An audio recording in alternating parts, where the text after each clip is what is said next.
shirya a bude wuta. Kashin aljanu. Me yasa kake farar mu ne kam?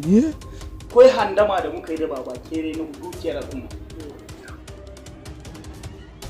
Ne Umar. Idan kai ne kuma waye kenan? Makashin aljanu mana. Na rantse da Allah ko sauro ban taba kashewa ba, ni ban ma taba ganin aljanu. Dankali. Ni na zo ne domin na taimaka ma. Yaron nan ya so ya fi karfi na. Ina tunanin akwai wani wanda ke taimaka masa. Yi maza ka dauko dakarunka.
Shirin zai dinga zuwa muku ne kawai a ɗan ƙauye YouTube channel, kuma na subscribing ku danna alamar ƙararrawa, hakan ne zai ba ku damar samun shirin a duk sati idan mun ɗora.